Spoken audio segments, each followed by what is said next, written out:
This episode of The Inspiration Show is so incredibly special because one of my favorite people and performers is joining me. Today's inspiration is truly one of my personal heroes, even though she starred in John Proctor as the villain. She made her Broadway debut in The Outsiders, and she is truly as sweet as a cherry. She has impacted me so deeply as an actor and as a person, and has been such a powerful role model and such a light in my life. I am so beyond excited and honored to welcome the incredibly talented Maggie Kuntz to the Inspiration Show. Maggie, thank you so much for being here. I have so much love and admiration for you, and I'm just so excited to have you here. Thank you so much for having me. That is like the grandest introduction I've ever gotten. So, Oh, you deserve all of that and more. So, when did you discover that you had a passion for singing and theater? gosh, yeah, like kind of from birth. Um, I started singing.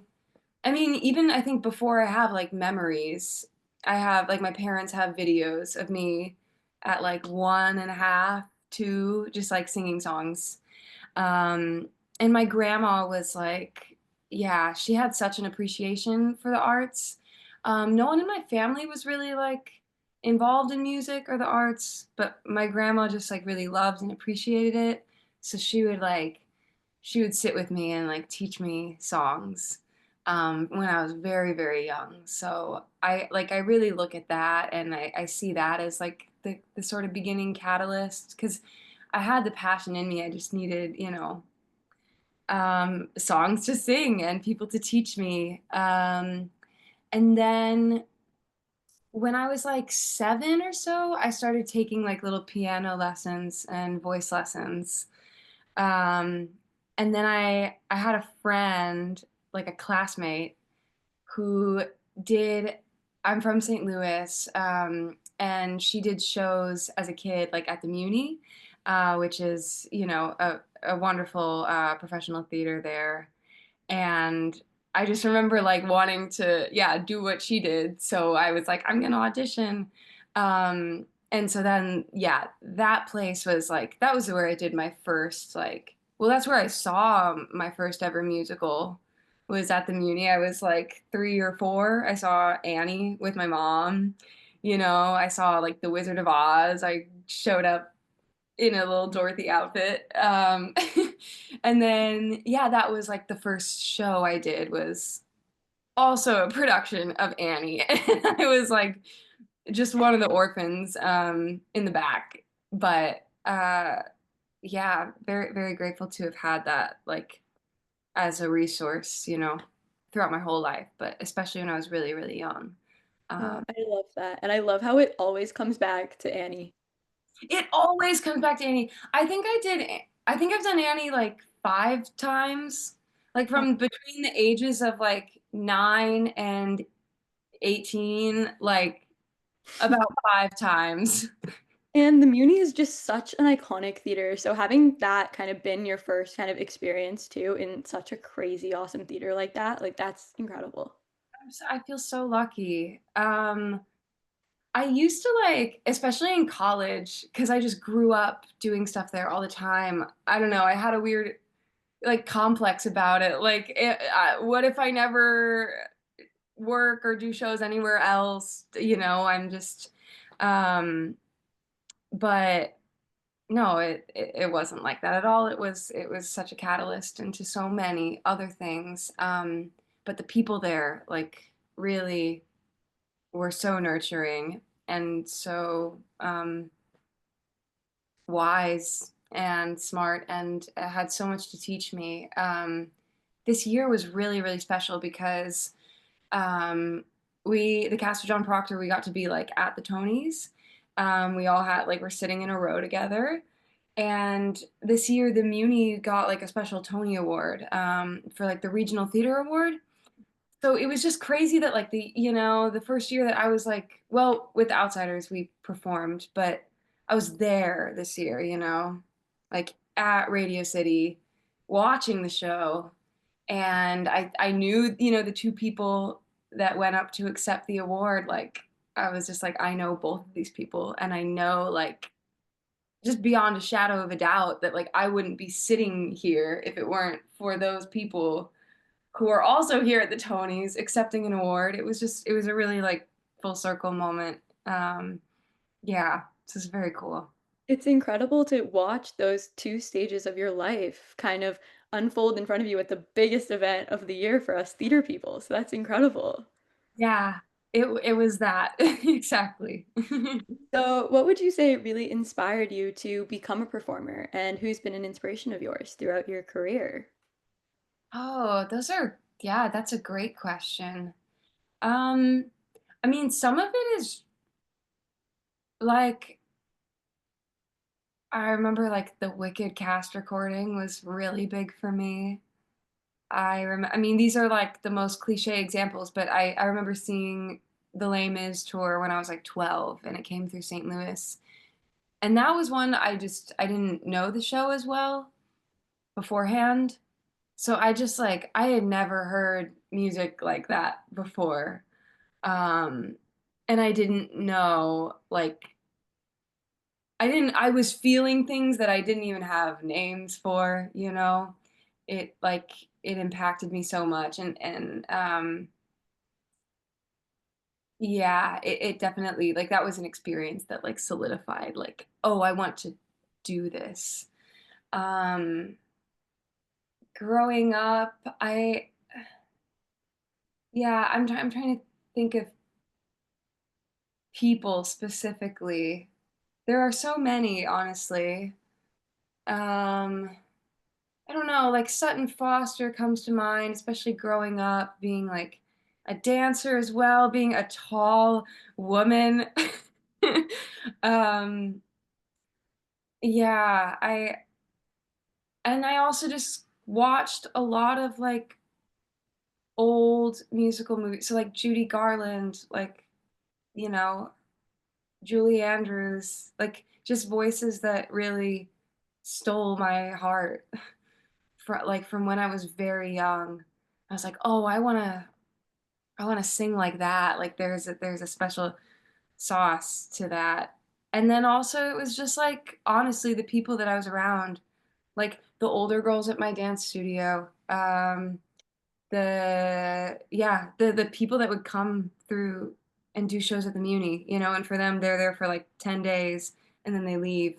But it was like if I ever wasn't in a scene, I would just kind of like go to the front. If we were doing a run through the show, I would just go to the front of the room and like just watch, just watch. So I think I learned a lot that way, and I'm so grateful that I got to like be around professional actors, even though I wasn't a professional myself, um, and just see what they did and like who's yeah what I responded to. Mhm. Uh, It's incredible. I do want to touch on your dance journey a little bit. So, how did dance kind of come into your life, and why did you gravitate toward it? Yeah, definitely by way of theater. So like I definitely started because I felt like it would be a way for me to do theater and to you know, get into certain shows. I kind of I was so bad at it at first. It was just such a struggle. Um I kind of hated it at first. I would show up to the dance studio in my like little tights and leotard. I was like I didn't want to I was like, I don't want to be here, you know? So I was like 9. I was a child, but it was like that for like a year or two, I think, of just like, you know, I couldn't even like touch my toes. I like didn't know what a jazz square was. Like I had to, you know, I was really starting from the baseline and it kind of didn't come naturally to me at first. But then I don't know, like the longer that I stayed with it, and I also like you know, I remember like certain teachers being like just seeing potential in me. Um or like certain dance teachers being like, "Wow, you have so much potential," or like you have an amazing like stage presence. And like hearing stuff like that, even if I knew I wasn't like technically at the level that I wanted to be at, like um just to feel like I belonged on the stage, but also like in the dance studio, was like super meaningful to me. So I'm so grateful to all of my dance teachers growing up.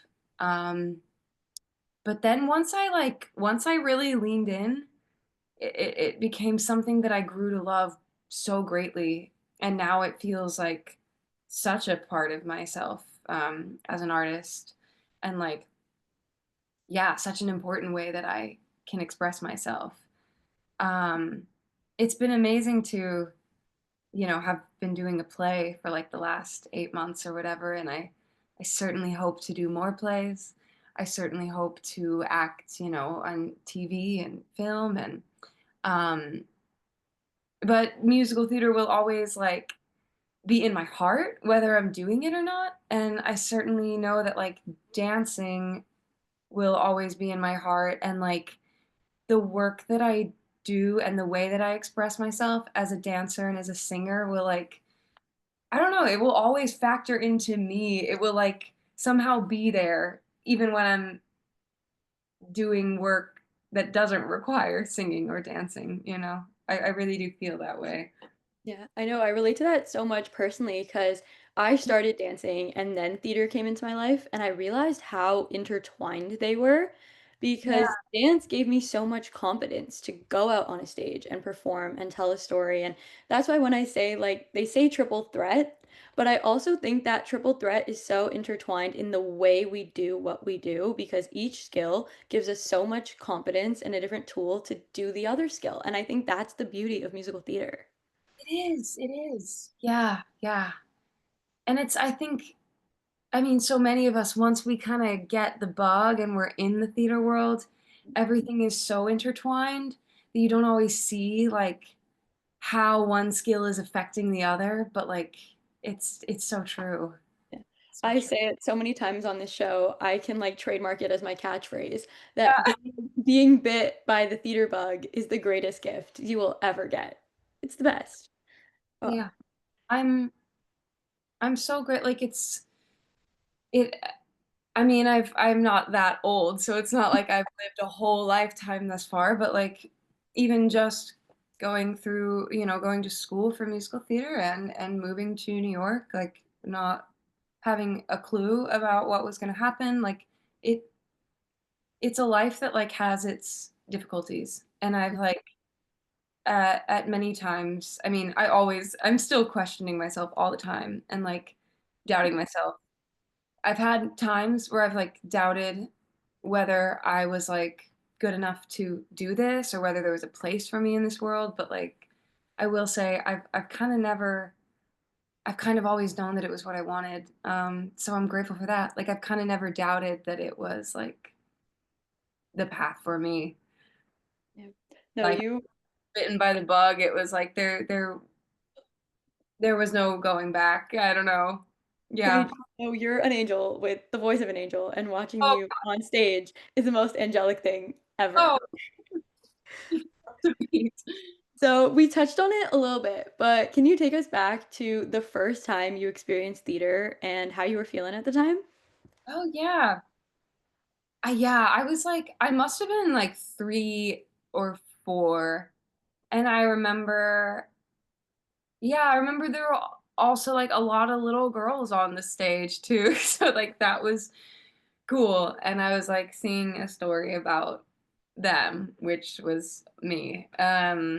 I remember, I mean, I have my first memory is like I was like 3. So it goes back so far that you know, I don't have a memory of being like, I'm gonna be on Broadway, in that moment. But I remember being there like with my mom and my grandma. And I remember we like packed a little cooler of snacks and drink because it's outside and you have your fans. Like I remember the sensory elements of all that. And I mean, there's something so beautiful too about doing theater outside in the summer, like under the stars. Um, But I remember, yeah, I mean, I remember being like with the other women in my family and like that that's also something very special about like the Muni is that it's been around for over 100 years. So it's like generations, people bring their children and then their children bring their children and so on and so forth. Um, so yeah, I remember the like some of the music and like wanting to like sing the songs, all the way home. But I also just remember like, yeah, being with my mom and feeling like held in that way. Mm, Yeah. I love that. So you were a Jimmy Award nominee in 2018. So the Jimmy Awards are such a defining moment for so many young performers. So what did that experience mean to you? And then how did it influence your path to pursuing musical theater professionally? Yeah. I mean, it definitely influenced my path. Like when I did it, I had sort of already made the decision that I was like, I was gonna do this and I was gonna audition for colleges and um but the first year that I did it was actually the first year that St. Louis like decided to have their own, you know, branch because like each city has to basically agree to, you know, send two kids and be a part of it. Um so it like it really came at the exact perfect time for me. Um, and so I'm so grateful to like everybody in St. Louis that played a part in like coordinating and organizing it to like make that happen. I was like, I had been around a lot of really talented people, but that was like, I mean, because there's like 80 kids or something and everyone is extremely extremely talented, so it was like it was overwhelming and like thrilling to yeah be around all of those people, all at once. I think it definitely I ended up doing it 2 years, like so in between my junior and senior year and then in between my senior year and like freshman year of college.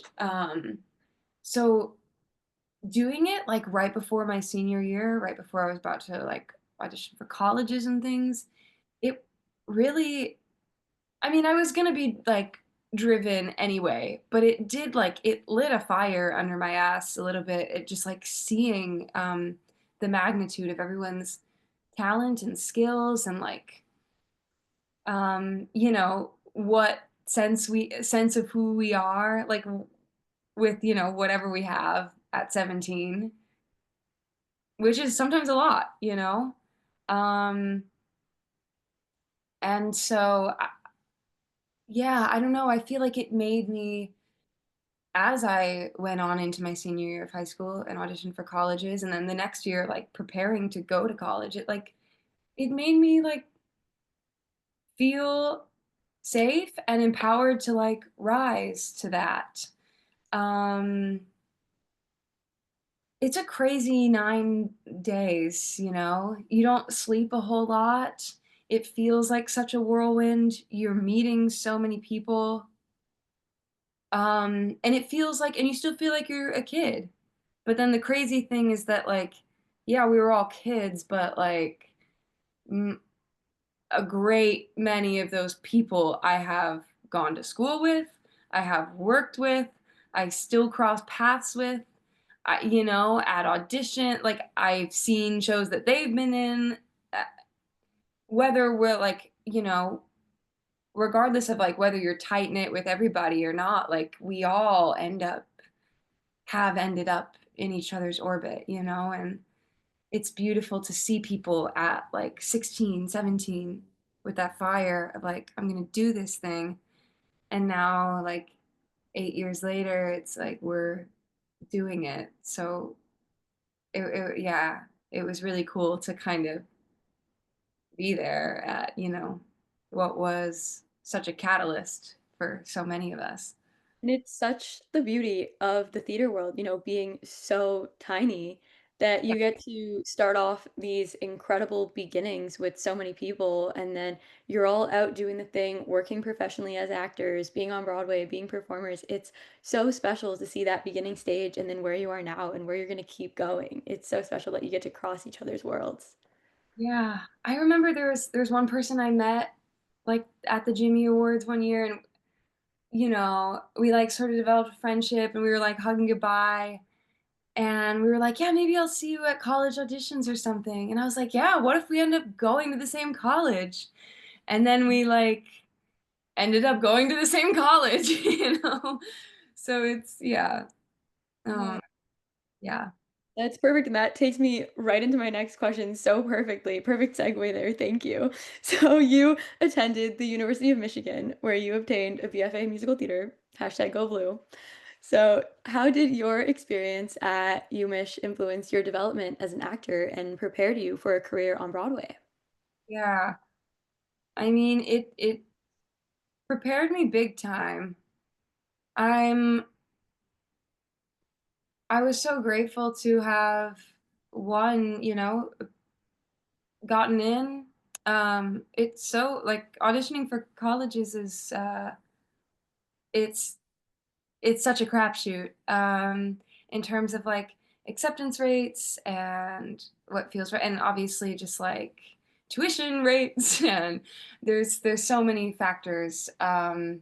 But I remember when I auditioned there, it just like like there was just something intuitive about the whole weekend. It like felt right.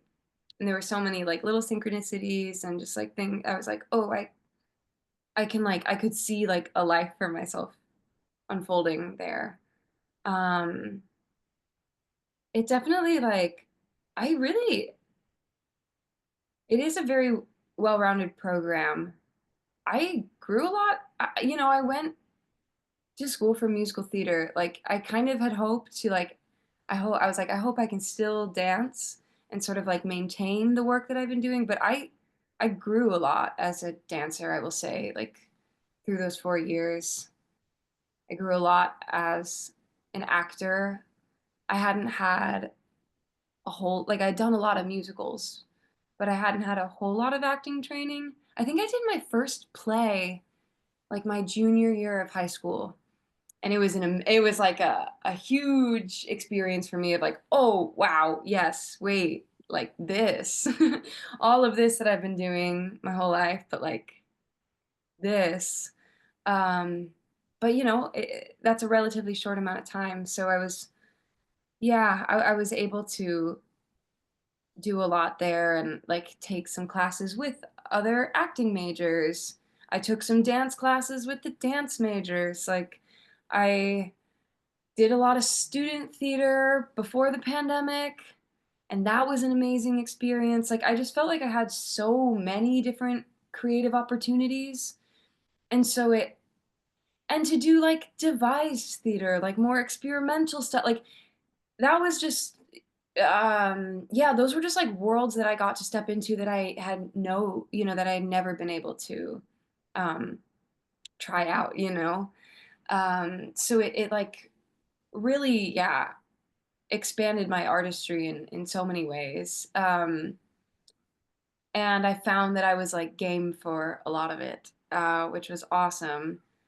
I remember having like a professor after my sophomore year being like, have you considered like acting in TV and film? Have you considered acting in plays? And I was like, yeah, I guess. But I think I still had like a voice in my head that was like, no, I'm not XYZ enough to do that. And so I was grateful to have had teachers there that were like, no, you can like venture into this direction here. Like, what about here? Um, and to feel like I could expand myself as an actor, even within like a musical theater program. I was so grateful for that.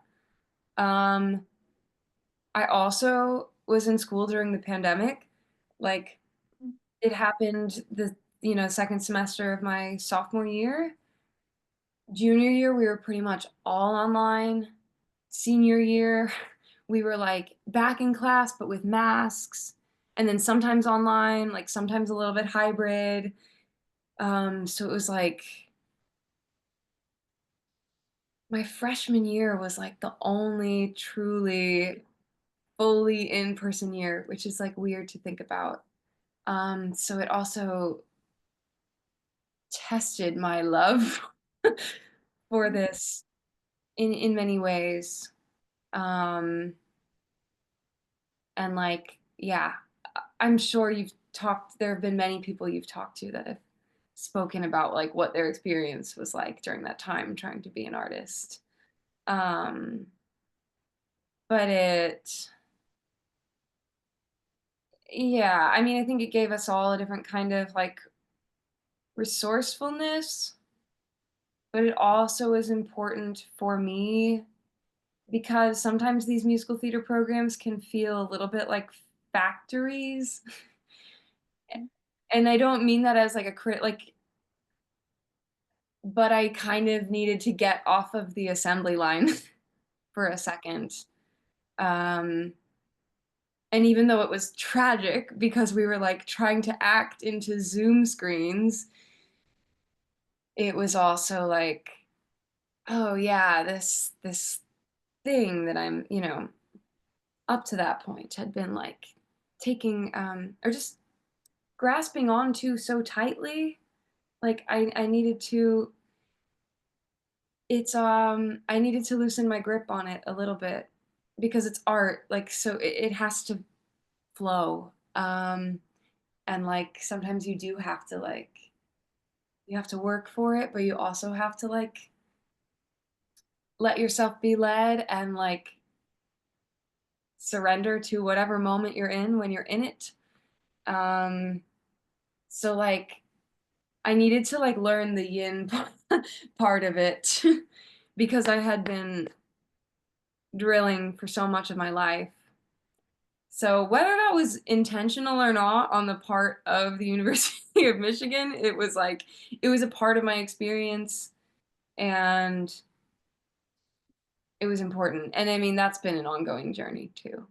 Like Yeah, I relate to that so much because as a theater major, like with the pandemic, our whole stage was stripped away and like I couldn't perform, I couldn't do what I loved. And that's why I started the inspiration show because I was like, I need this new medium to talk to people. And I say it was my blessing in disguise. And like with theater school in general, like the importance of it is so impactful because it spreads new horizons into things you never thought you could go into because you're like, oh, I'm a more musical person, or I'm a more straight play person, or I really like TV and film. And then when you go to theater school and just school for it in general, you really get to open these new doors and fall in love with things that you're like, wow. And I think that's why it's another element of why John Proctor hit me so hard because I had a special place in my heart for musicals.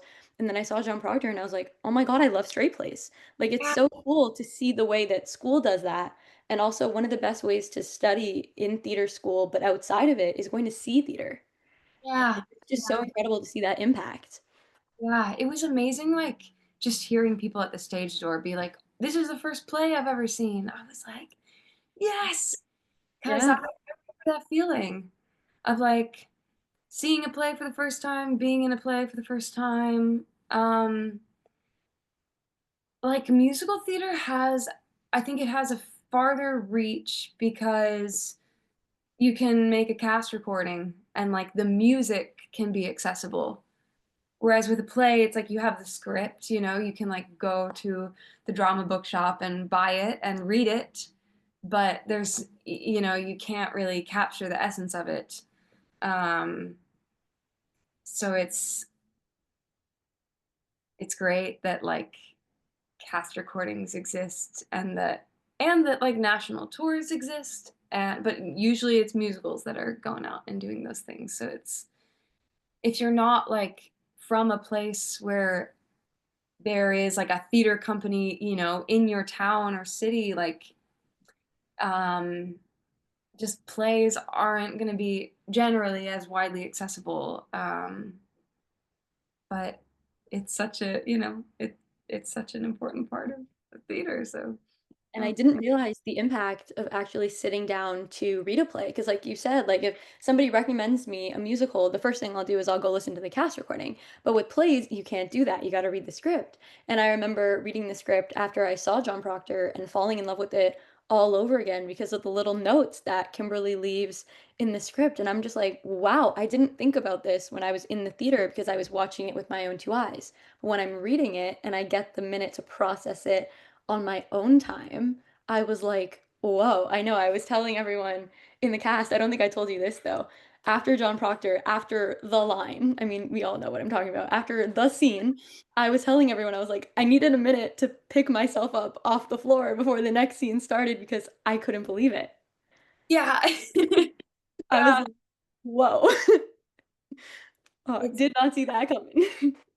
no, it's a bombshell that just gets dropped. Yeah. Um, So yeah. you've brought so many beloved stories to life in incredible regional theater productions through readings and developmental workshops. So, from regional theater productions to readings and workshops, you've been a part of theater like at so many stages of a show's journey. So, what excites you most as an actor, like being in the room where a story is still kind of unfolding and taking its shape? And then, are there any regional theater productions that you've been a part of that stand out to you most? Yeah. I love being in the room when things are still taking shape. Um, it's so yeah. It's also terrifying, or at least at this stage in my like career, it's easy to get scared of it. But then like my inner artist like clearly wants that. And I think it was really special with John Proctor getting to like originate a role, but and to really be with it from like the first day of rehearsal through previews, like all the way to the end of the run. And to like really get to spend time with a character. Readings and workshops are amazing because you really just get to like collaborate with the writers and with the creative team and like give your feedback as to how it feels while you're inside of it, but also just like in general how it feel, how the piece as a whole feels. And um it can be much more like conversation heavy, as you're trying to like craft things. And yeah, just like sort of rake the leaves, you're just like, yeah, um you're just moving through a lot. uh, and those are really rewarding. But then it's also like it could be, you could be doing that for a week, or if it's a workshop, like a month, which is still a lot of time. But to like get to go on a journey for like 8 months with one character. And I think also one of the most rewarding things about that too was to see the ways and feel the ways in which like my other castmates' characters and performances were like slowly changing and evolving, and the way that that then affected my performance and my character. Like that was really beautiful, especially because John Proctor is such an ensemble piece. And like the girls in feminism club, like they're all just kind of one organism. Um, and so to like really get to grow and evolve like as a collective and to allow myself to be influenced by the other people around me and maybe for me to influence them, um, was really, really beautiful. And then in terms of like regional productions, I really I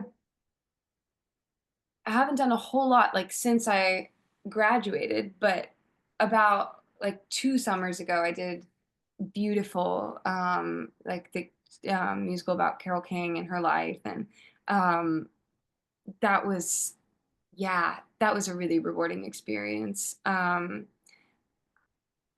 Also, like that was kind of my first like big, I don't know, yes, like to play like a leading role at a professional theater. Like that was like the first time that that had happened.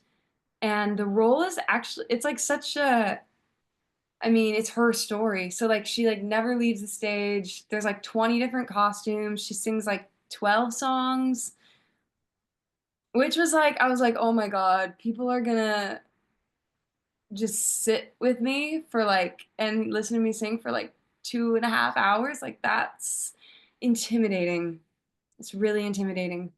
But it was like it was that push that I needed, and to, like, make mistakes and fail and learn and grow, like, through doing something like that was I think it has, I think, affected the way that everything else went and all that transpired after that with Broadway and stuff. Like, I'm very grateful to that experience. It was at, the Rev Theater, like, in upstate New York.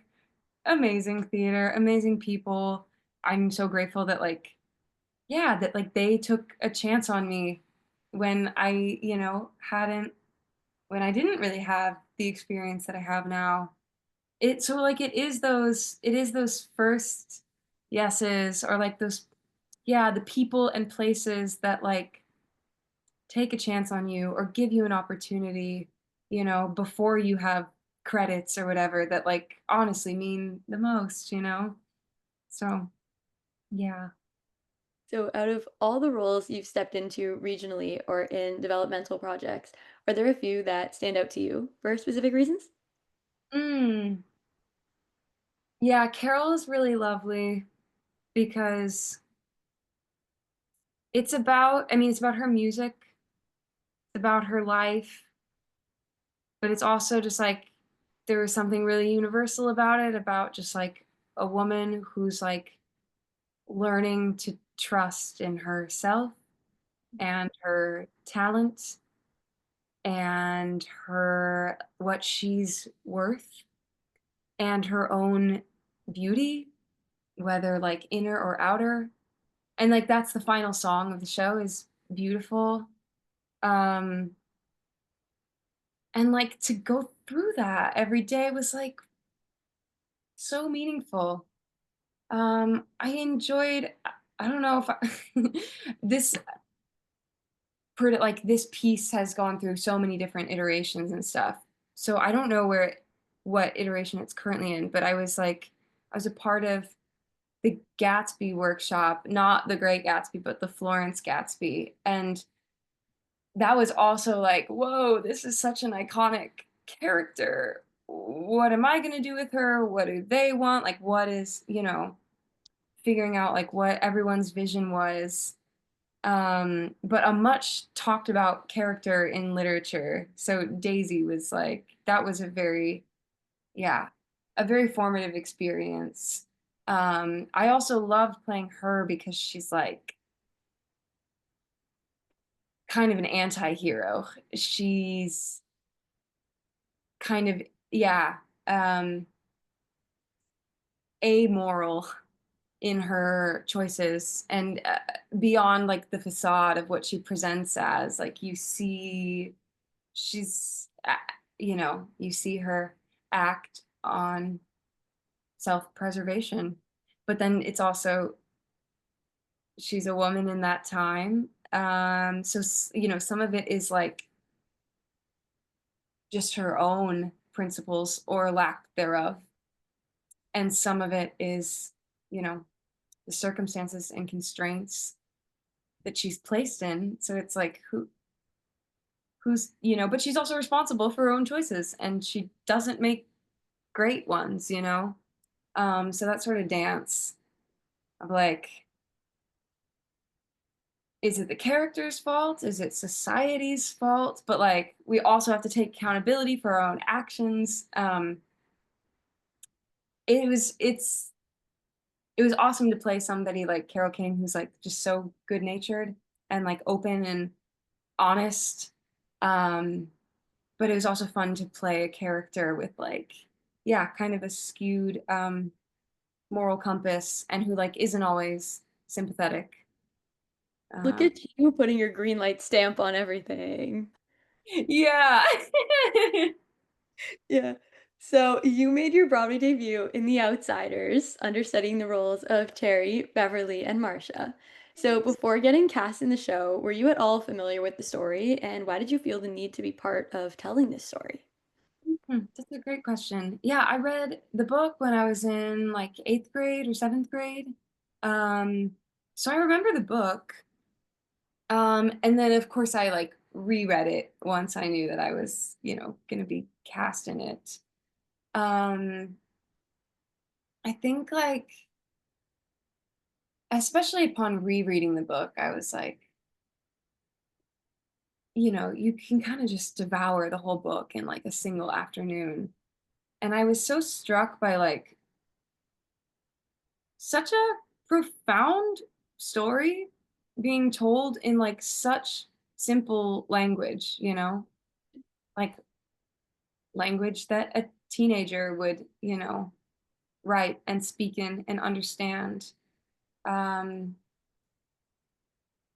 I definitely, I mean, I think when I first started auditioning for it, I was like, because I wasn't really a part of the like development of it in the way that some of my other castmates were. So I was kind of just like, I don't really know what this is gonna be. Um, I think I could be right for it, like let me just go in and try and do my best work. And then I think it was like the first round of callbacks where I met Danya. And I remember I was in there at like 9 a.m. or, first slot of the day, like something early. And she just like sat down with me for like 30 minutes and just asked me about myself and my journey and my artistic practice. And I mean, certainly no director had like ever done that before.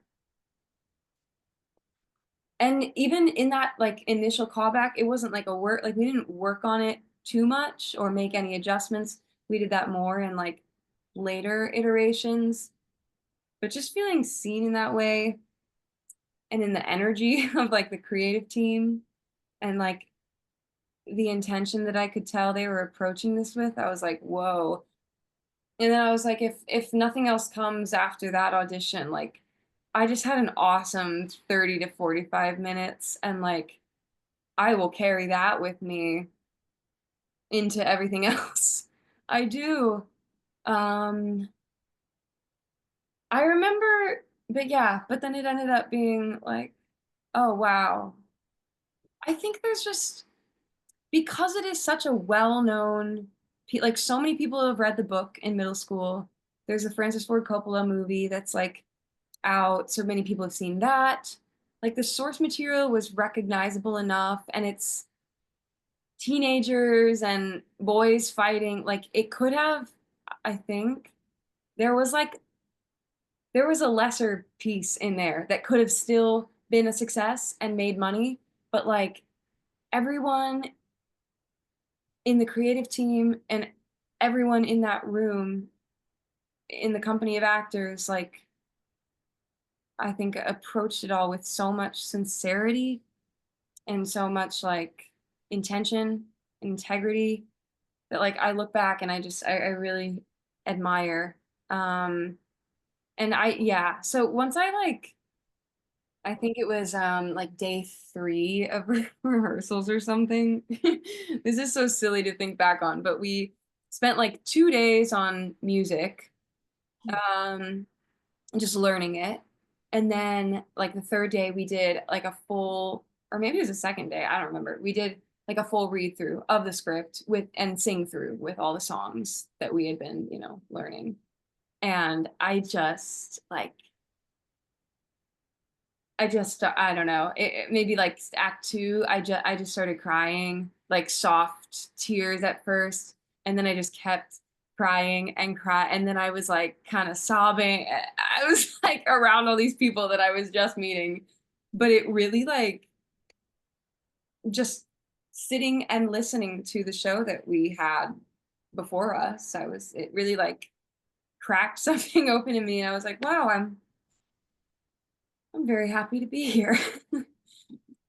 Yeah, it was the first book I ever loved, and watching these characters unfold on a stage was just I don't have the words for it. And like sitting front row and seeing a lot of my favorite people bring these characters to life and them laughing at me because they could vividly see my face, sobbing because I was sitting in the front row. I was like, "Thanks guys, love you too."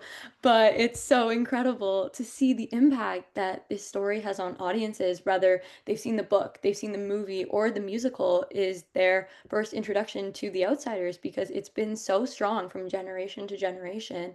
And it's so beautiful to see teenagers and parents and grandparents and so many people from all these different walks of lives fall in love with these characters because they're so strong and complex and beautiful. And just having that musical element to it, I always say that a musical is the best way to tell a story. So watching my favorite story be turned into a musical was just the greatest gift. Yeah. There's a real, yeah. All of the characters, you can just like You feel them. Yeah. feel the inside of them. Even the social, like that's also, I loved playing Cherry. I loved all the times that I got to go on for her. It's like even um the girl who is like privileged, there's like there's a loneliness and like there's a sadness that isn't doesn't always, get shown. Um I think when I first heard I Could Talk to You All Night, I was like, oh, this just seems like a simple little song. Like they're just da da da da da.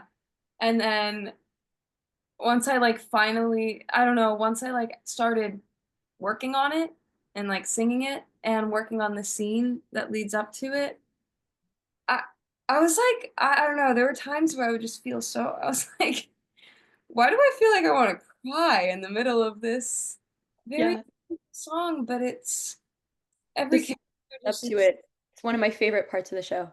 Oh, everybody just like really, really wants to be understood and to like see these two very different characters get that moment, though it is sweet and brief, like they get that. Um, so it's like a happy cry, I guess. yeah. Yeah. I'm so excited to dive into this with you because I don't know much about it actually now that I think about it. Could you share a bit about your journey with The Outsiders from your audition process to your departure? Yeah. So I wasn't really involved in a lot of previous productions of it. I think I doubt anyone from the creative team remembers. I think I sent in like a tape or something back in 2022. Maybe it was for either a workshop or like La Jolla. And there was no response. Like yeah. But I remember like it was for Cherry. I remember I sang a version of I Could Talk to You All Night, but it was like a previous version. Um, so I knew of it. And then I had this whole story about like why I would never be XYZ enough to, play roles like this or whatever. But then it came back around in yeah, 2023, I auditioned for like a few rounds for the workshop. So Mm. that's where I like first met Danya and the Coopermans. Like that's where I met, yeah, a lot of the creative team. Um, and yeah, I think it was for the workshop and it was for like Cherry, and it didn't work out then. And so it disappeared into the ether for a bit. And then I went and did the regional production of Beautiful. So I was just like on my own journey. I had a lot to learn, and I was in acting class. Like I was just doing my thing, flowing into my work, da da da da da.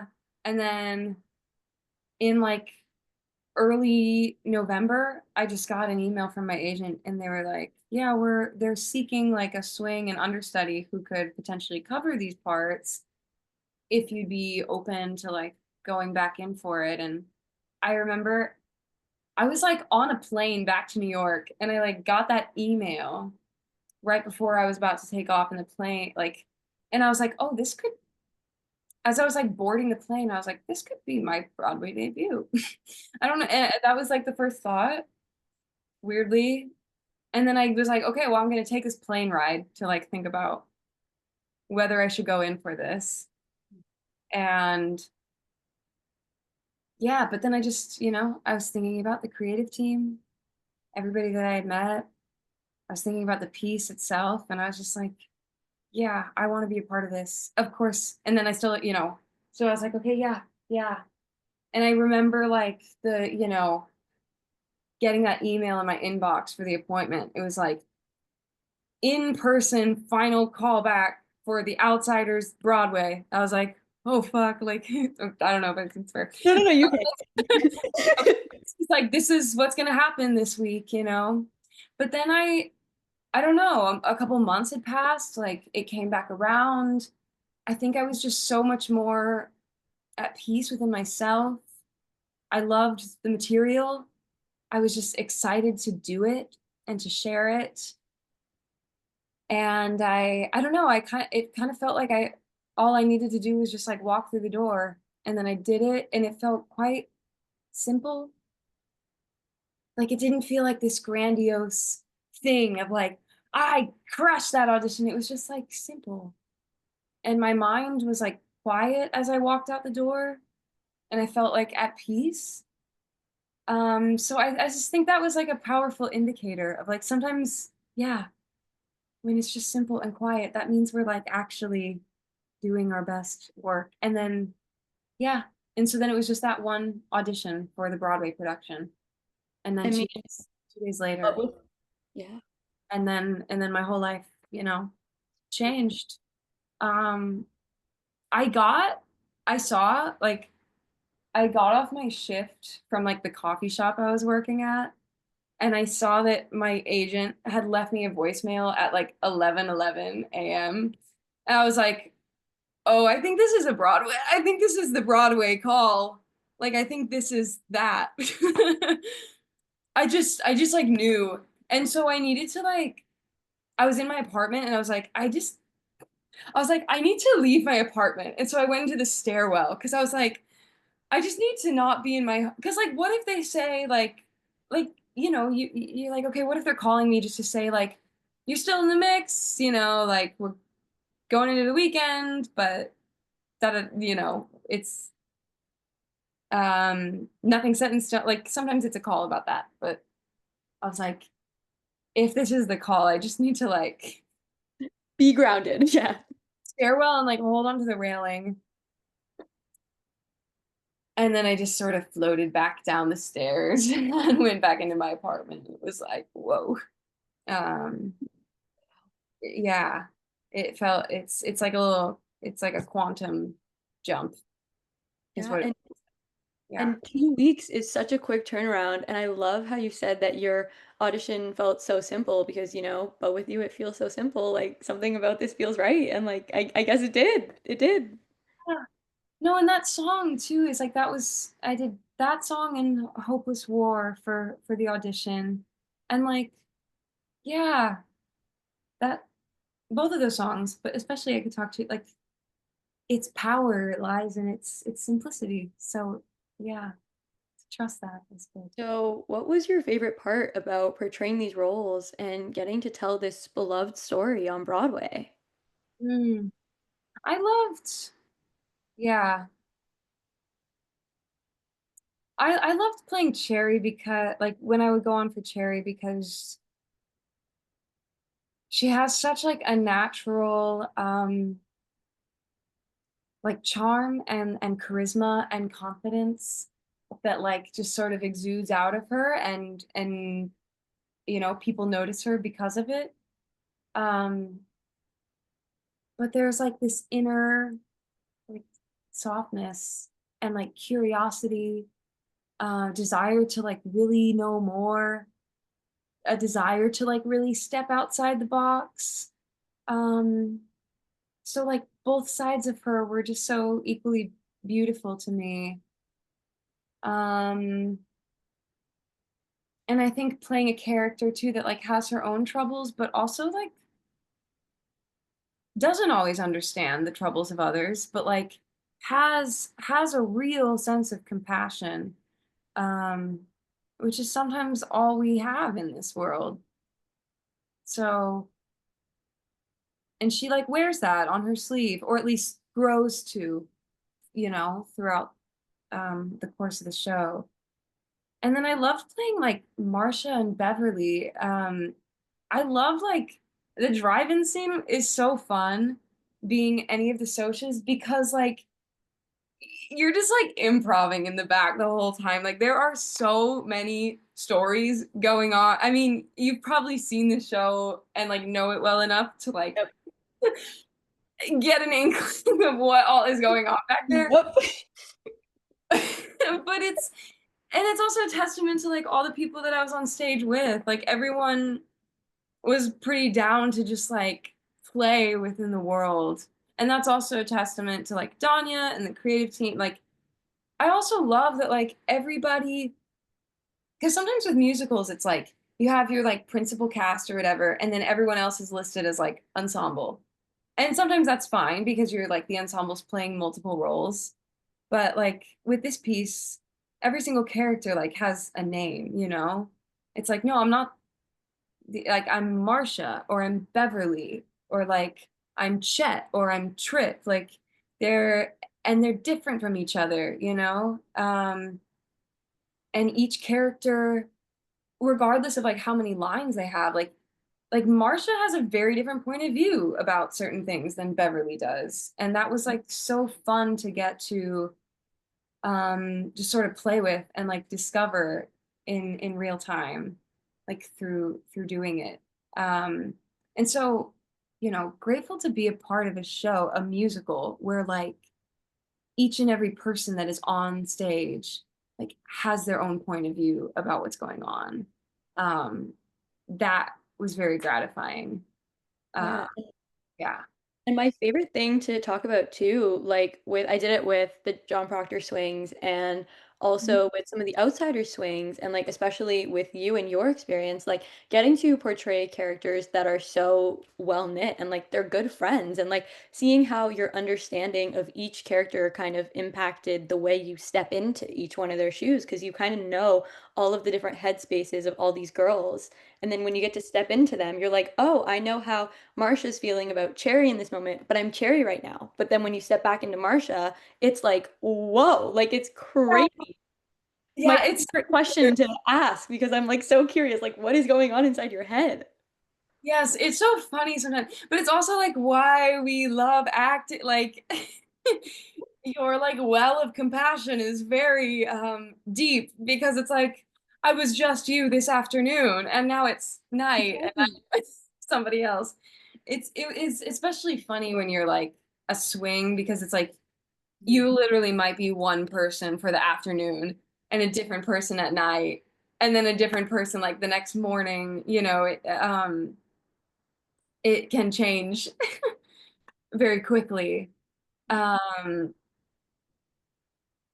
it's it's silly, but it's like it's fun. Um, I think in moments like that where you're like, I'm looking at you and like I was just you.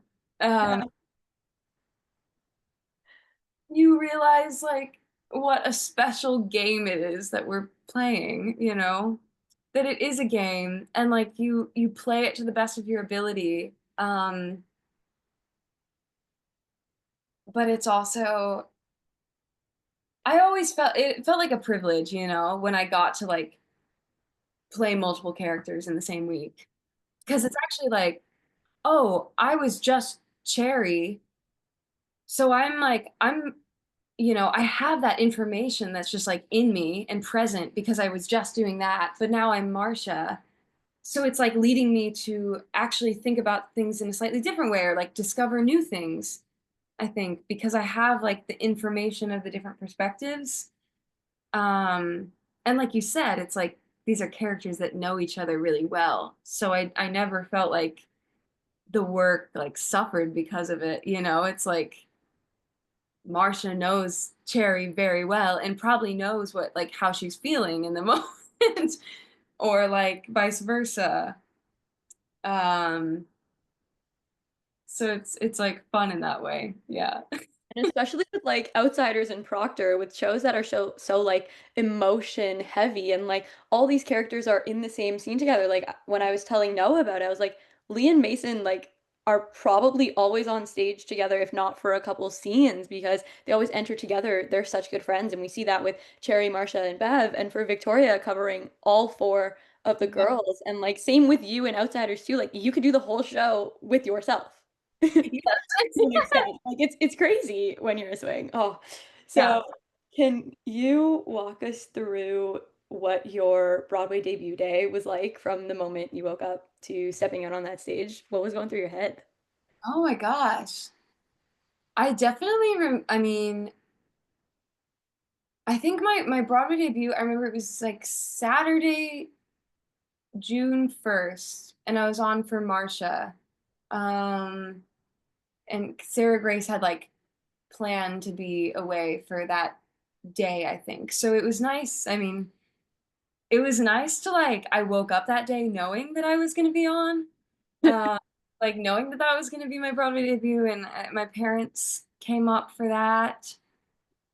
I mean, yeah, I remember feeling like the sort of electrical shock waves like going through me.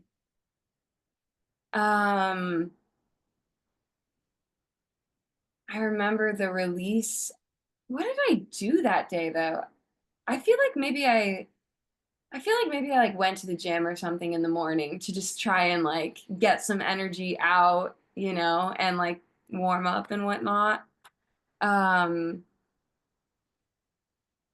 but then yeah, no, it like I remember the sort of release of like fighting in the rain because that was my first time getting rained on was Yes. because I during tech and previews I was just like watching. So um yeah, that was my first time, I think. Um and coming off of that, it was like by then, at least for Marcia, like your show is like you're nearing the end, and like that's your last like big thing. So I was just like, whoa. I'm like changing out of my like sopping wet clothes. I was like, whoa, I think I did it. Like almost, not quite, but like here we are. And then, I took a bow and everyone threw gravel at me. The tradition. It's my favorite tradition. Yeah. Yeah. But Oh, that's what I remember. And then like my Cherry debut kind of felt like another Broadway debut. And that one was really special because my brothers were there and I didn't like I didn't know they were coming. oh, Um, so I was on for like a Saturday for like a two-show day. And I was like walking down the street with my parents after, and then they were there. And yeah, just, so yeah, beautiful like surprise of having those people there. And then I also feel like first preview, like opening night of John Proctor was like yet another Broadway debut, if that makes sense. yeah, of course. I had my Broadway debut, and then I had my debut where I was like singing songs, which is like its own, and doing scenes, which is like its own next hump. And then I had like Broadway debut where I was like sort of originating a role. I feel like, but honestly, I kind of got it. I kind of had it in nice little like stepping stones. Oh, definitely, definitely. I really had like I mean, yeah, being an understudy, like I had some training wheels before John Proctor. Oh. So, since you covered Cherry, Marcia, and Bev, how did you keep the characters distinct in your mind so you could switch between them so seamlessly? Yeah. I guess I don't know. I would kind of think of them on like a sometimes I mean, but it's, every character is like more complex than this, but like just for my brain, I would just think of them as like three like points on like a gradient, and Marcia's in the middle. Like Marcia is like conflicted about her loyalty. Mhm. Bev knows where her loyalty is, and it is like to the socias. Marcia isn't like always sure, and then Cherry is the one who like ends up like her loyalty is to like what, herself, the people that she truly cares about. Um, yeah. what is like what she believes is right and good and just. So like I would think of them in that way. Um the honestly the hardest part is the drive-in where like the three of them are walking and then they do that like The turn. Yep. in canon. So it was just remembering which one steps on five, which one steps on six. But that was like that was the only thing. Other than that, um Let's go dancer brain. yeah, it was like that. But other than that, like I didn't have too much trouble with the choreography. Because like Beverly and Marcia have a lot of the same choreography, and the same like backstage tracking. So when I was like on, that was also helpful too, because when I was on for either one of them, like I would be like, buddies kind of with Sarah Grace or with Melody, like, and you kind of have somebody who's like that you're kind of going around backstage with, doing all your changes with. So that was always helpful to be like, well, okay, this person's here, so I'm probably in the right place. Um, yeah, Oh yeah. yeah. The the with the outsiders, I think one of the hardest things for me to like learn was, and it's a beautiful thing about the piece, I think, is like how the ensemble like moves parts of the set, like the benches, the cinder blocks, the boards, to like create things. That was probably the hardest thing to learn because it was really hard to like get by watching because it's not like dance steps, it's not choreography that like I can practice in my room. Like you can't practice moving a board in your room or like running up a car or like climbing up a ladder. So it was all of those like sort of physical manual things that were not really possible to practice on your own. And so they were the hardest to learn. And I kind of had to like, I don't know, for me, I kind of had to give up like taking notes. Like I can take down notes if it's choreography, if it's dance steps, if it's like spacing. But after a certain point, I was like, I just gotta get this stuff in my muscle memory, and that's how I'm gonna, really learn it. Of course, not every swing, you could go on at any moment, so like you might not always get the chance to like really get it in your muscle memory. Um, but for a lot of that, it was more just like, how do I practice like the body positions that I'm in as I'm moving these things rather than like actually trying to, do it. We, of course, have to talk about the booth singers because they are such a crucial part of The Outsiders. So, what was it like being a booth singer, and what goes into bringing those moments to life from behind the scenes? Yeah, the booth singers are a crucial part of the Outsiders, and they're a crucial part of my life and my psyche, like permanently. Um, you know what I mean? Like, I feel like sometimes I feel like, the voices in your head are just like four or five people like sitting around in a tiny room with padding on the walls, Love you. bars on the windows, and that is the booth. Yeah.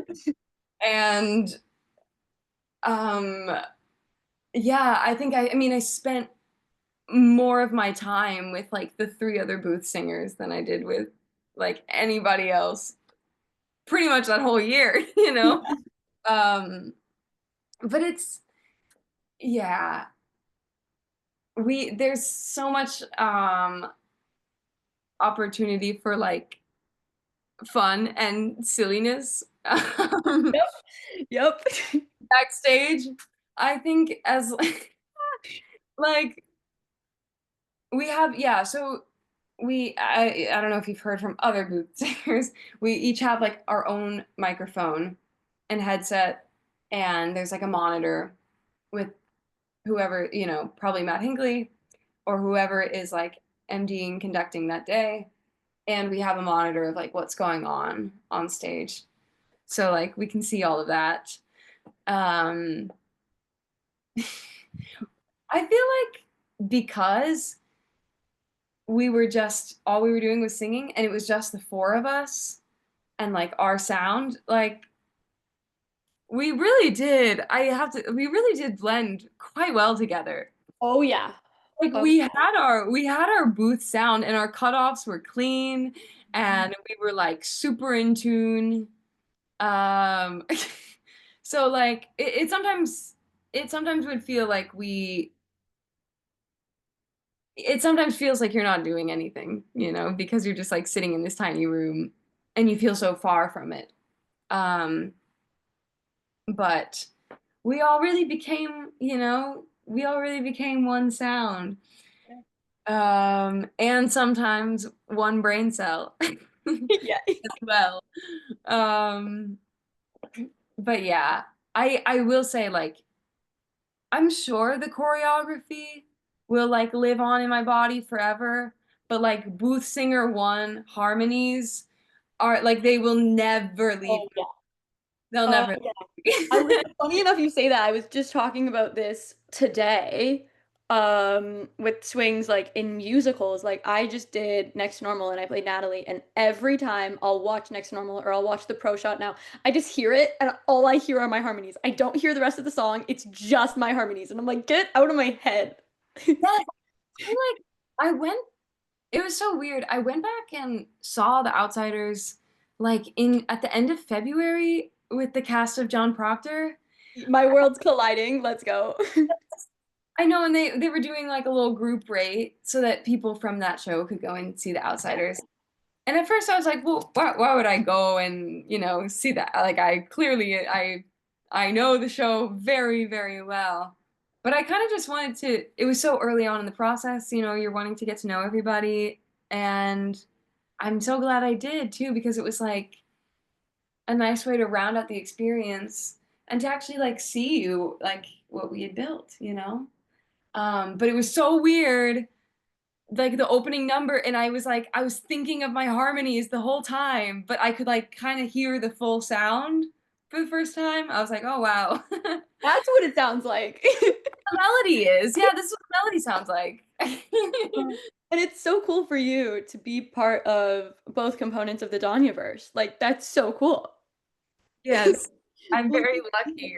Yeah. And So they're two doors down from each other too, that which that was crazy. That was really crazy. Oh. yeah, it's crazy to be like Hey. up and be like my past. Or when I was still in The Outsiders, you know, I could like look and be like, oh, my future. Oh, Yeah. that is so hilariously beautiful. So, did you have a favorite scene, song, and moment in The Outsiders that you look forward to performing? Oh, I think at first Hopeless War really like scared me because it's like it's kind of just Jerry and it's a ballad and you're just singing and it's just kind of, you know, coming out of your heart. Um, but yeah, that ended up being one of my favorite like songs to sing in the show. And I loved coming out of that blue car. Drive in, let's go. Amazing car, like amp, our set design team is just so incredible. Um that was that was like when I think it was during tech, like they would call the swings early sometimes to do like dry teching, which is like where you kind of need bodies to like help you light things. So it's more for like, yeah, the lighting and sound team, the automation, and they just need actors to like be there. But like we're not in mics, we're not in costumes, but we were like trying to light the beginning of the drive-in, you know, where like Cherry comes in that car. And so I was just like sitting there, it was like 10 a.m. on a tech day. But I was like, and I, you know, we were just there to like help be bodies. But I was sitting in that car, I was like, oh, like that's when I was like, I'm on Broadway. Yeah. It hit Hell yeah, you are. Coming out of that car was it's the most amazing feeling. It's also really stressful because like you're on the ramp and you have to like not fall off the Yep, ramp. yep. You get to come in, you're like trying to listen for your downbeat. But it was the best. Oh, that's awesome. I love that show. Oh, my whole heart. So now to go into another show that has my whole heart. You most recently finished your run as Ivy Watkins in John Proctor's The Villain. Shout out to our favorite horse girl and horse therapy, if you know, you know. Yeah. So can you share a little bit about your journey to Ivy from your audition process to closing night and then also your journey originating her? Yeah. Um, so I knew, yeah, Danya had mentioned to me like that she was directing this piece called John Proctor is the Villain. Um, I think I might have bought it like from the drama bookshop, and just like Yes. a read. And then I like got an appointment for it. First for Miss Gallagher. I think, What? I didn't know this. yeah, yeah, Miss Gallagher. And then so I did like that scene, like I did her scenes, and then Danya handed me, yeah, I think it was also because they were trying to figure out too, like how they were gonna cast things like age wise. Because when you're casting high schoolers, it's like how, yeah, just figuring out how everybody, appears and even though I was 24 at the time, like which is I'm 25 now, but like I technically am Miss Gallagher's age, like in real life. It just needed to be, I came across more as the high schooler was like a better fit. So I yeah, I went for Miss Gallagher, and then Danya handed me a Raylan packet and was like, "Could you go out into the hall and just?" So then I came back in the room and just kind of did like a cold read of Raylan. So that was my initial audition, and then a couple days later, I went in for a callback for Raylan, read her, and then Tanya was like, "One more," and she handed me the Ivy packet. I went out into the hall, like read through it, cold read Ivy. Found out the next day that I booked Ivy. Yes! Oh my god, what a quick turnaround. Oh my god. It's crazy too because it's like The Outsiders was like months, Yeah. months in the making, and many different rounds, a dance call, like a partnering call, so many different things. Also, just because it's a musical and there are so many different like skills you got to have.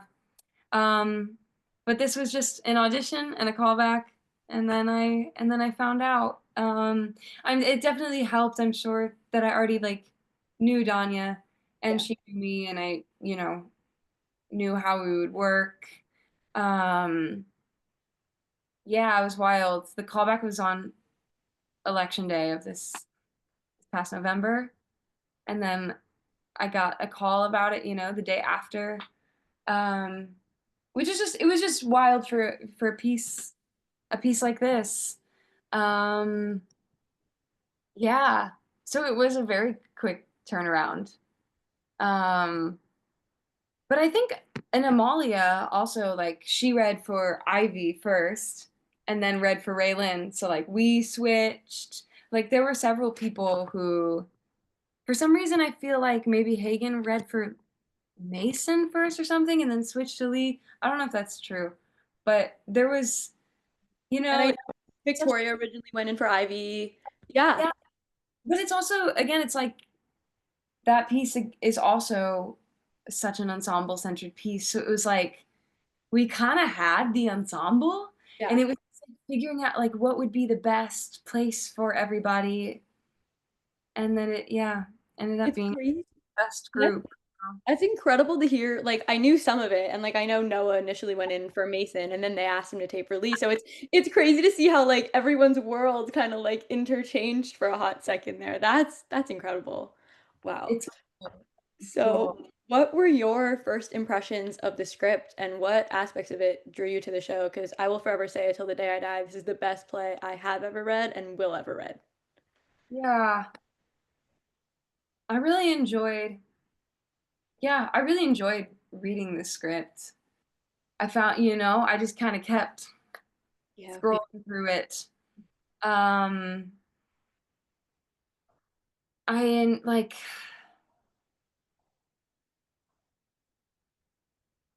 yeah, it was beautifully written, but yet so like so accessible. Um, I felt like each character's like point of view I could like hear even on the page. Um, I enjoyed that it was like,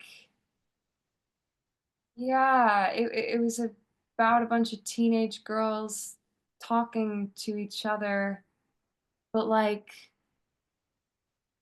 they also cared so deeply about each other, you know? It wasn't like teenage girls being catty, you know, and like or yeah, just talking about men or like they're just their relationships were so rich. Um and there was also just like a there's like a I don't want to there's like not a randomness to it, but like the way that their speech just flows, like they know each other so well, like they can, you know, say anything to each other. What I mean by randomness is, I guess, like it was so cool to see like characters moving like at the pace of their thought and like feeling free and close enough to each other to like say what they're thinking, you know? Um I just yeah, I love this play and I love that it doesn't leave you with like easy answers or really tell you, you know, really tells you what to think or yeah, what to do or how to feel, but it's you're gonna, I don't know, it's easy to see yourself in Definitely. Yep. every one of these characters in different ways. Um, I just thought, yeah, I could just like hear the musicality of the language just like popping off the page at me. Um, I thought it was so clever, but also like so full of love and Yeah. guts. And I could feel that, like I could get that even on the page. And I was so engrossed, like as I was reading it, you know, I didn't want to put it down. It was honestly like, it was one of those plays that you read, and I was like, oh God, it's like, I'm auditioning for this thing and it's good. Like, it's sometimes hard. It's hard to, sorry, I feel like I'm getting grainy on my screen. Um, it's sometimes hard to go in for the things that you really love or like think are really good. Um, so after reading the script, it was kind of like, ah, how can I also just be at peace with like whatever outcome, you know, occurs out of these auditions? And what was it like being part of bringing this show to the Broadway stage, especially because of the impact that it has on audience members? Like, it's so long lasting even after the curtain call. So, what was it like to get to be part of that? Yeah, I think it was um those days when we were like teching and like moving into previews were so, you know, sacred, like just not knowing how it was going to be received. And then like our invited dress, which is mostly like friends and family, to feel that energy. And then to be like, okay, well, that's a friends and family audience. What's our first, you know, regular paying audience going to be like? It might be a little different. We don't know. But then for that to still feel so raucous and energized and then it kind of just even throughout previews there was like yeah the air would just like crackle and people were so receptive um and the crowd could get really raucous and vocal and responsive was so cool. Um it was so interesting when Sadie left and Kiara came in and we were doing like we did a couple of like afternoon like rehearsals and stuff um, to kind of bring Kiara into our ensemble, into our world, and for her to rehearse Shelby, but for her to rehearse Shelby with all of us, in this world. So that was important. But it was so interesting to do that like in July and to do it to an empty house and like hear like silences where sometimes there's a laugh or a gasp or a response or murmurs, Mhm. and to remember what it felt like to rehearse it when when there wasn't an audience to like feed off of. Um, and it's a play that like it took on its own new rhythm once we brought audiences in. Um, and that became just like such a special part of the show. Um, I guess the challenge as we like went further and further into the run was like I've done this so many times, like sometimes they make noise here and laugh here.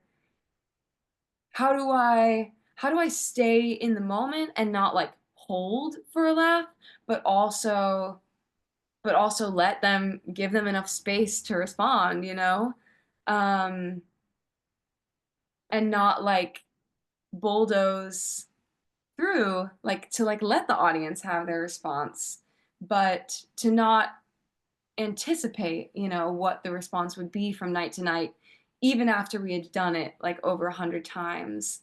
Like that became a new challenge and experiment. Um, but it was cool. It's like, it's you and the audience and it's this ongoing relationship. Um, yeah. I might also turn on a lamp or something. Oh, Yeah. yeah, yeah, you're good. Yeah. Okay. But Ivy is like such a layered character and she's just so beautifully complex. So what kind of drew you most to her? And then what did you find most challenging about stepping into her shoes? Yeah. Oh, yeah. I love Ivy so much and I love what she loves, like she loves her dad. She loves her family. Um she wants, the relationships with the people that she is closest to like remain stable. She wants to be there for the people she cares about. She wants to remain, loyal to her dad.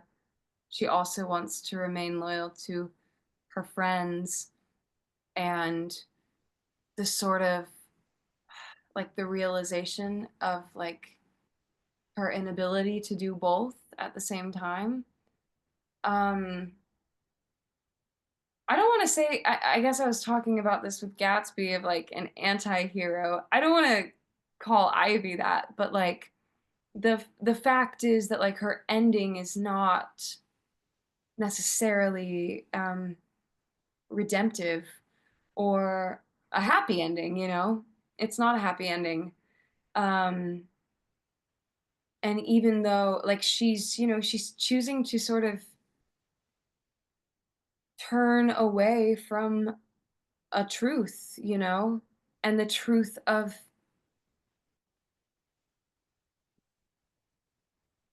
a truth that involves, people she's very close to, like her dearest friends. um It was hard at first. I think I mean, and I guess every actor goes through this to a degree.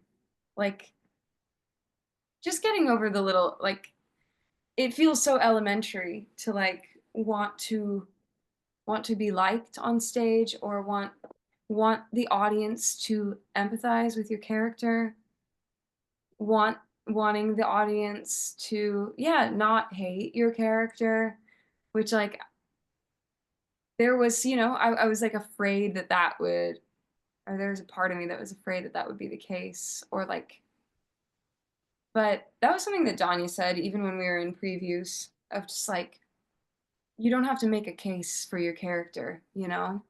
Like, you don't have to, like, telegraph to the audience why they should empathize with this character, or, like, why their situation is complex, like, you just have to want what you want and go after it, like, and these are also teenagers.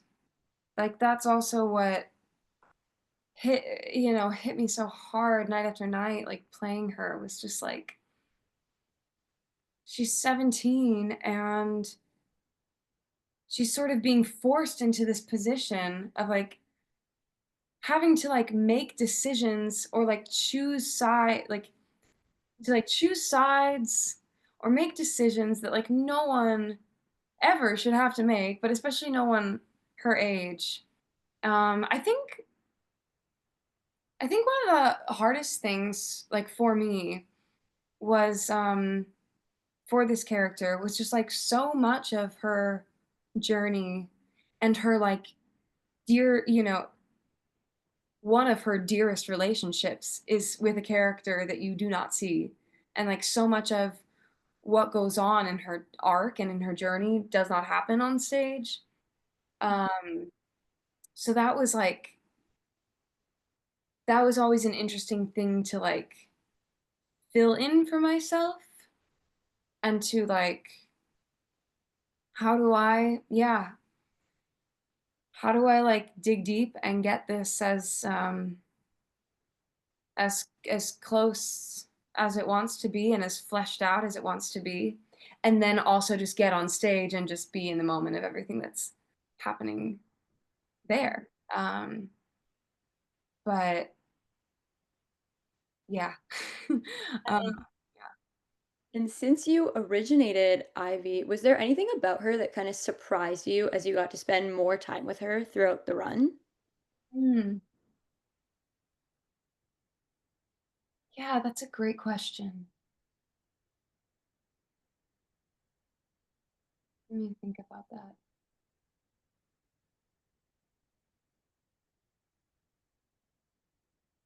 The beautiful thing too about, like, playing a character night after night is that, like, they are a little bit different every night, because you are a little bit different every night.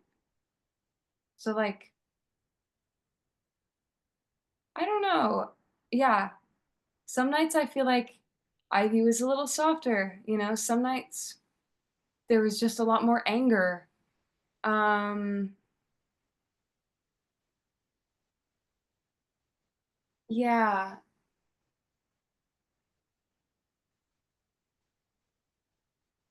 I guess I'm trying to think, like, what I guess one thing that surprised me. Mm,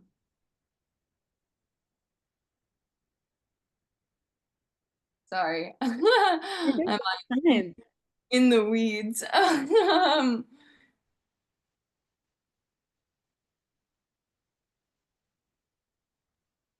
It was really interesting playing a character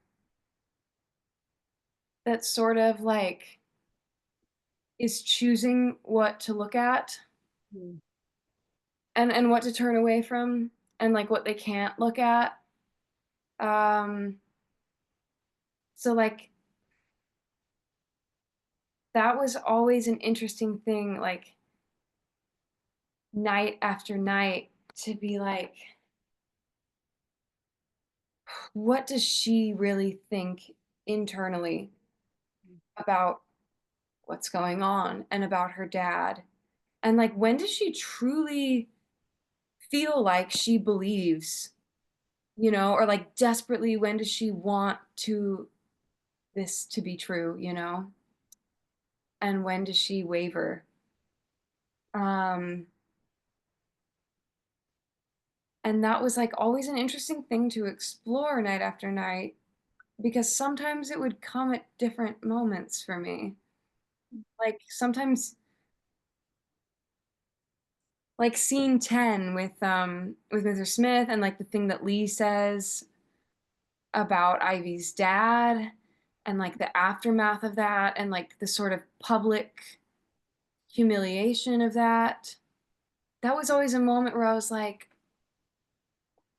sometimes it would make me as Ivy like really waver about like what do I actually believe?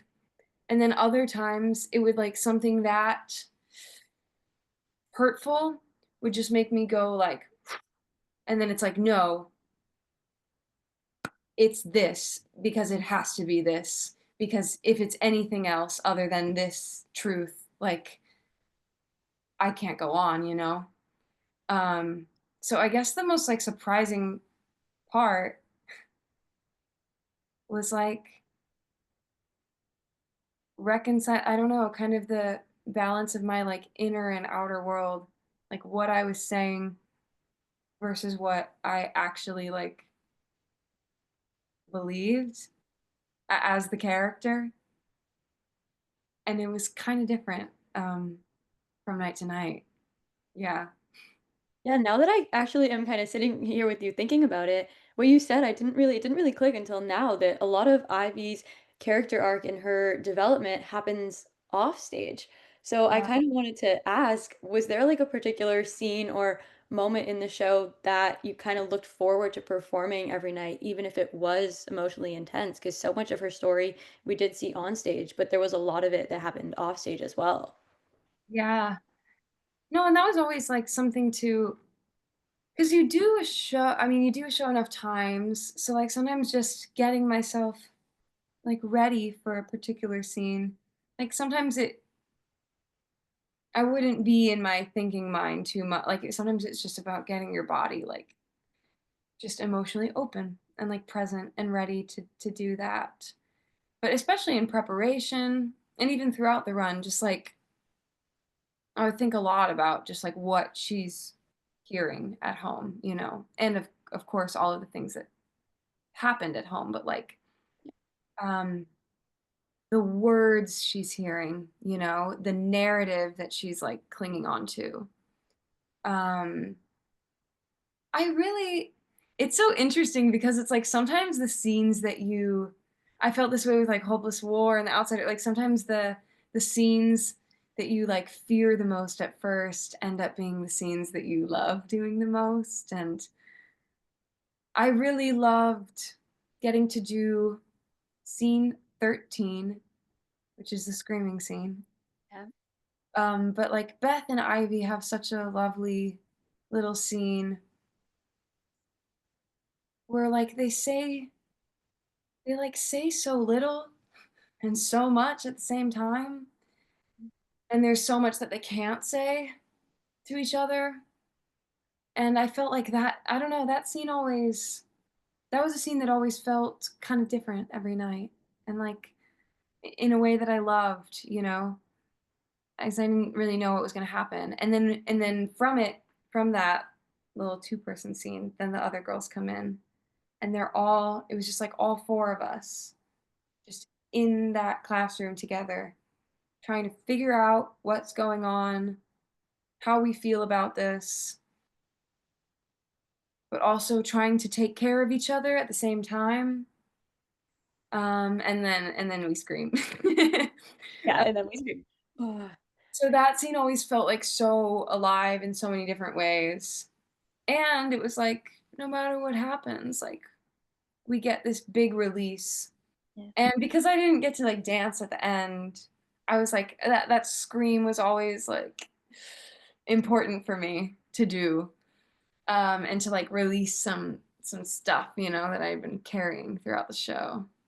So, What was your highlight moment in John Proctor as the villain?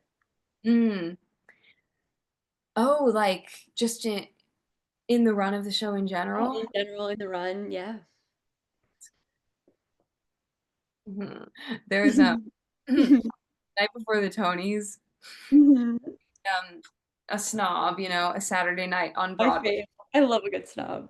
in the Tonys, because the Tonys were on a Sunday, so we had our final snob. And oh yeah, we like went up on the roof. I guess I can say that now. Yeah. I don't. I think we were fine. I think we were fine.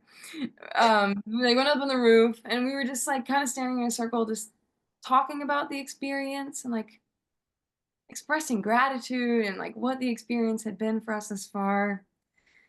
And then we climbed back down, and we like went and like sat in the house, and there was just the ghost light, and we just like sat in the empty theater and like looked at our empty stage, and then we did some little witchcraft stuff.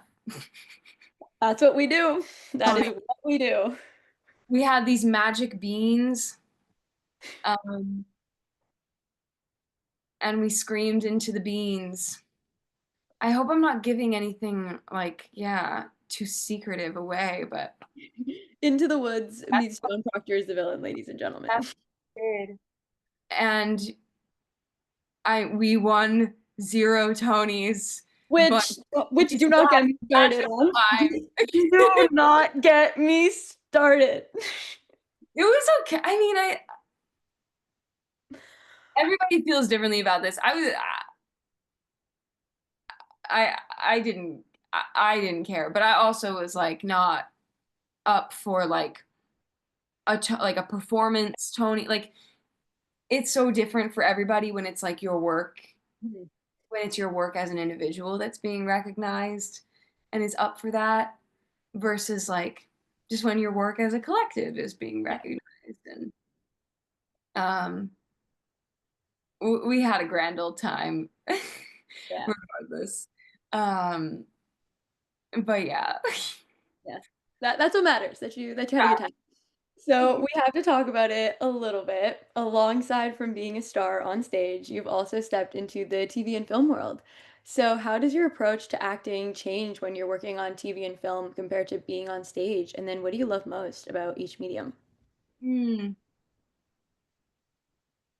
I would say like the technique doesn't change that much. Doing John Proctor especially because like the text is so heavy and there's so much text compared to like a musical, and you don't have the music to support you. Like we did a lot with Gigi Buffington, our like voice and speech coach, and she also coaches on dialect, to like that it still wants to feel like a naturalistic play, but like that you can really like send your sound um, out into the house. And yeah, I don't know. I think that was like a key part of the process, and like not being afraid to like allow the text to sing, and like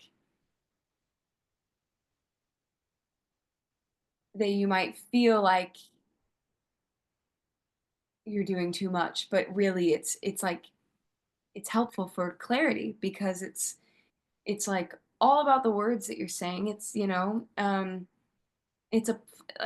it's a playwright's medium. You honor your playwright and you honor like the words that they wrote. So like you want to like, yeah, you want to do them justice. Um, and and also because it's like there's not a camera that is doing like close-ups on Mhm. each character. It's also about like you have to kind of guide the audience as to like what to focus on and where to look, and like it is such a crucial part of acting for the stage is like nothing should ever feel unjustified, but like also being generous enough with your audience that you can give them like a story that is clear, and not like withholding or wanting to be intimate at the expense of like giving them the story, whereas with yeah, TV and film it's like you can be a little more like just in your natural instincts and like in your natural voice, and trust that like the director and the editors will like help of on the part of like the clarity of the storytelling. Like they choose the shots, like they will tell the audience where to look and who to focus on and why. Um, and like they will make sure that like everyone's sound is like balanced and it's all edited in post. But like when you're doing theater, it's like you are the actor, just as you are in TV film, but like you're also like a co-editor with the director. Like you're all the editors as well, you know, and you're all like you hold the responsibility of the story as well Mhm. as like your character and like what your character needs in the scene. So it's like, I don't know. It's a great honor in a way. Sometimes every so often I would like get scared that I was like doing too much, you know? But it is it's a balance of like how can I give enough to this audience of hundreds of people that like they can really follow us and come with us, you know? Um in a way that's like clear for them. So I feel like that's like the biggest difference, you know? Yeah, Yeah. that Is outcome. there a particular project or moment that you feel truly defined you as an artist? Ooh, I know that's a hard one, I'm sorry. no, it's such an interesting one. I feel like I did Romeo and Juliet my senior year of high school. I played Juliet. Such a Uh, good it was my first time doing like a Shakespeare show, like heightened language. And also it was the most like brilliant cast. And I was, 17, but like it meant so much to me. It also showed me like, and that was also a thing too with like what we were talking about before of like being a singer and being a dancer and like all forms of your artistry are like alive in you no matter what you're doing and speaking in verse, um I was like, oh, I have the musicality of this like this one. text and this language, like it's in me. um and it's aided by all of my other artistic practices. um but that was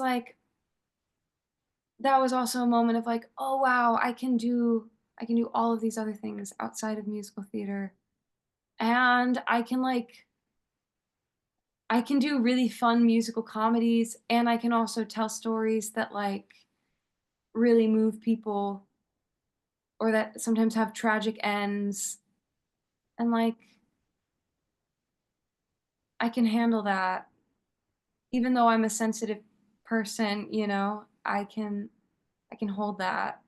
Um and there was something about doing a show like that at 17 before I was like shipped off to musical theater school and like learning all these different techniques and disciplines. It was like a lot of just like raw discovery. Even though I like kind of knew nothing,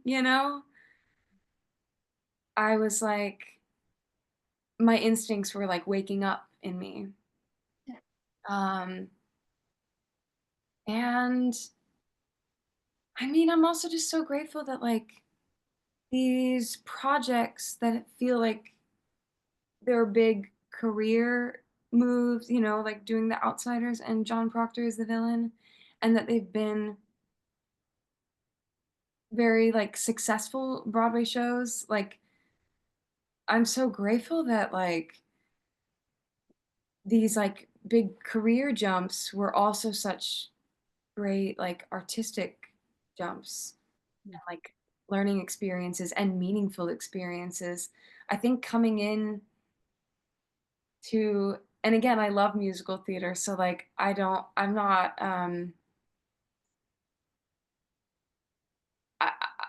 I would be the last person to like dismiss it, but there is also like a lot of theater, and not just musical theater, just a lot of theater that is like on Broadway to make, because it could make money, or draw tourists. um and then there's also a lot of art just on Broadway and in New York in general, that is, you know, done for very artistic purposes and doesn't always become a commercial success. And so I think I was like, oh, well, I could maybe be in, one of two places at any given time, and maybe we flip flop, and that's sort of your life as an actor. And I, gosh,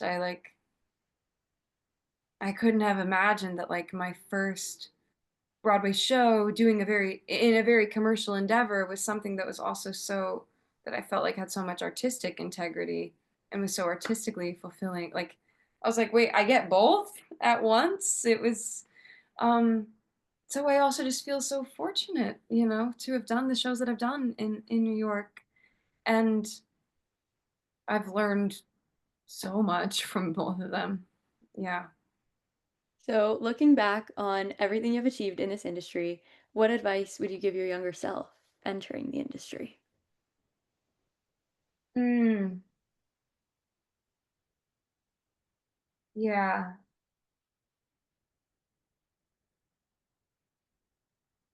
I mean, I guess it's like I don't wanna say the cliche things, but I might just say the cliche things, I don't know. Um, Good. Yeah. I think I would've just gone back to her, especially, like, pre-college, and just been like,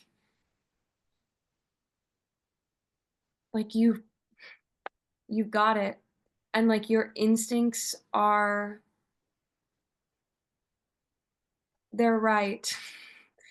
Because then I went on this whole journey of, like, getting so much knowledge and information poured into me, and, like, so grateful for that, and like so much more tools and resources than I'd ever had before having an education. But then it became this whole like sort of aim to do it right. Um, this whole sort of endeavor to get it right. Which I mean, everybody I think goes through in one way or another. But like, I feel like I don't know. I feel like it was tough for me. I really, really, and so then post graduation, coming to New York, finding some like teachers here, also just auditioning. It was like a process of like taking all of the knowledge that I had, but also like coming back to my own instincts and to myself as an artist. I also, yeah. And I think I just think there's something to be said of like, if you say you're going to do it, and you really believe you're gonna do it, and you're gonna do it. Like, and I see that with like the people that I grew up with, the people that I went to school with, like the people who had that passion and that like commitment and devotion to doing it are doing it still. And like the people who like didn't have as much of that, whether it's like devotion to it, passion for it, belief that they were going to do it, like aren't or have gone on to do other things. Um, but the fact that I felt such a call to it, that's all I need. And that's still all I need. And so I have to remind my present self of that. Like, um, that like just the things that you feel pulled towards and that light you up, like that's your compass. And if you're feeling such a strong pull towards it that you can't explain, like it's probably for a reason. It's probably because it's meant for you. um and if you can take like the ego out of it and just like follow where you feel called, um it's going to unfold in one way or another, or it may not unfold in the way that you like expect it to, but it's like it's gonna lead you to where you're supposed to be. So I that voice that like tells you you have to do like that's not nothing, you know? Like that's worth like 90% of it to me. So I really, yeah, I would have told her to like to trust in that. Yeah. Beautiful. Maggie, thank you so much for joining me on the Inspiration Show. Words truly cannot describe how much it means to me and what a guiding light you have been for me. I'm in constant awe of your incredible talent, and I am so grateful for the opportunity to get to look up to and watch you shine. I'm so forever grateful for the incredible impact you had on my life and my theater journey, and it was such an honor to have you here. This conversation I will carry in my heart forever. Thank you for inspiring me. You're the best. Thank you. And same to you. Thank you for having me.